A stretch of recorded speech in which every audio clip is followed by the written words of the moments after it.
आगरा शादी समारोह में शिरकत करने आए सपा सुप्रीमो अखिलेश यादव पत्रकारों से रूबरू हुए। पत्रकार वार्ता के दौरान उन्होंने भाजपा पर खुलकर जुबानी हमला बोला। उनके द्वारा अपने आप को शूद्र कहे जाने पर तीखी टिप्पणी की और भाजपा को रिलीजियस साइंटिस्ट बताया। पत्रकार वार्ता के दौरान रामचरितमानस पर चल रही राजनीति को लेकर अखिलेश यादव ने भी अपनी टिप्पणी दी। उनका कहना था, रामचरितमानस से कोई शिकायत नहीं है, वह भगवान राम को मानते हैं और रोज सुबह उठकर भजन भी सुनते हैं, लेकिन जो गलत है वो गलत है। रणनीति होगी तो पार्टी, देखिए आपकी राष्ट्रीय कार्यकारिणी बन गई, प्रदेश के भी बहुत जल्दी पदाधिकारी बन जाएंगे। मैं आपको भरोसा दिलाता हूं, किसान, नौजवान, महंगाई, बेरोजगारी के मुद्दे पर और जिस तरीके से उत्तर प्रदेश को धोखा दिया है बीजेपी के लोगों ने, वो तमाम सवाल हम लोग जनता के बीच में उठाते रहेंगे। और सोचिए, आज G20 हो रहा है, यही बीजेपी के लोगों ने कहा था कि सांड और जानवर सड़क पर नहीं दिखेंगे। प्रधानमंत्री जी ने कहा कोई दिन नहीं जाता जिससे सांड से जान न चली जाए। और मैंने तो सुना है कि कई 100 करोड़ रुपए खर्च कर करके यहाँ जानवरों को नसबंदी कर रहे हैं। बताइए, नसबंदी कर रहे हैं ये लोग। जिन जानवरों की रक्षा करनी चाहिए थी, हनुमान जी हम देखते हैं, बंदरों में हम हनुमान जी देखते हैं, बताओ उनकी नसबंदी कर रही बीजेपी के लोगों को। इसीलिए मैंने कहा ये रिलीजियस साइंटिस्ट हैं।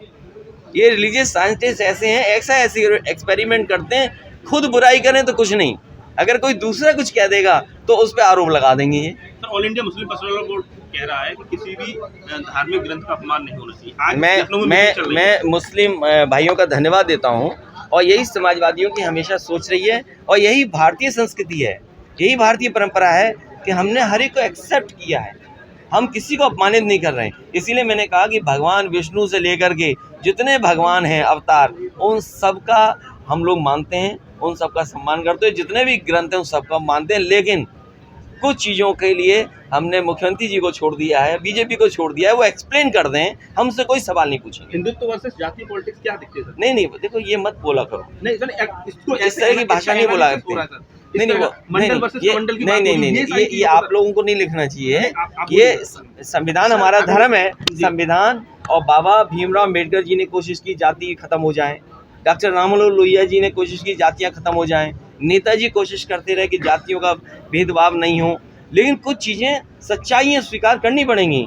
मैं आज अगर किसी जाति का हूँ, मैं अपने बेटे को दूसरी जाति का नहीं बना सकता, ये सच्चाई स्वीकार करनी पड़ेगी। इसीलिए मैंने कहा कुछ सवाल बीजेपी के रिलीजियस साइंटिस्ट हैं उन पर छोड़ दीजिए। जो रिलीजियस साइंटिस्ट हैं वो बताएंगे कि शूद्र कौन है, वो डिफाइन करेंगे। कम से कम हम हैं पढ़े लिखे, हमारे साथ बहुत सारे लोग पढ़े लिखे लोग हैं, वो भी जानना चाहेंगे। शूद्र के बयान पर आपके लखनऊ कार्यालय के बाहर एक पोस्टर भी लग गया कि गर्व से कहते हैं हम शूद्र। नहीं, वो एक सवाल, देखिए ऐसे तो भारतीय जनता पार्टी ने दूसरे दल की नेता को आगे कर दिया कि जाइए आप कहिए जाके कुछ बात। तो बीजेपी से बचो, बीजेपी बहुत क्या बोलेंगे उसको, चमत्कारी, मायावी, कब क्या कर दे पता ही नहीं। करेंगे। आपने कहा कि तो उनसे पूछिए कि ये प्रोजेक्ट किसने दिया था। और आप तो जागरूक और पत्रकार समझदार लोग हैं, आप तो फाइल के कागज़ को जानते होंगे। यहीं एडीए है, यहीं डीएम है, यहीं कमिश्नर हैं, आप इनसे पूछिए आगरा को आखिरकार किसने दी थी, किसने इस प्रोजेक्ट को आगे सेंक्शन कराया था, किसने सबसे पहले बजट दिया था, किसने ये पूरी लाइनों का अलाइनमेंट तय किया था।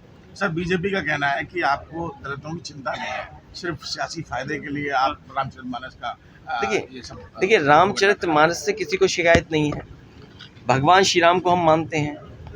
मैं आज भी, योगी जी शायद मुख्यमंत्री होकर के भजन नहीं सुन पाते होंगे क्योंकि वो व्यस्त हैं, उन्हें तो सब भजन याद होंगे क्योंकि वो उस संस्था, उस परंपरा से आ रहे हैं जहाँ भजन होता है, भजन उन्होंने पहले से सुने होंगे। मैं आज भी 1 घंटा भजन सुबह सुनता हूँ। और ये बात आज मैं आपसे कह रहा हूँ, ये नहीं, कोविड के समय पर एक पत्रकार ने जब मुझसे इंटरव्यू लिया था तो उन्होंने पूछा कि लॉकडाउन के समय क्या कर रहे हो, तो मैंने कहा कि मैं पंडित जसराज और तमाम जो हमारे लोग हैं उनके मैं भजन सुनता हूँ। तो रामचरितमानस से शिकायत नहीं, जो गलत है वो गलत है। देखिए जो गलत है वो गलत है, इसीलिए मैंने कहा कि मैं उन परिभाषाओं को अच्छी तरह परिभाषित नहीं कर सकता। मुख्यमंत्री जी हैं, संविधान की उन्होंने शपथ ली है, और दूसरा वो योगी हैं, तीसरा उस संस्था से, उस पीढ़ से आते हैं जहाँ पर वो परंपरा को आगे बढ़ाने हैं। तो मैंने यही कहा कि मैं जब तक मुख्यमंत्री जी से ये जान नहीं पाऊंगा शूद्र क्या है, तब तक मैं आप टिप्पणी क्या कर दूं।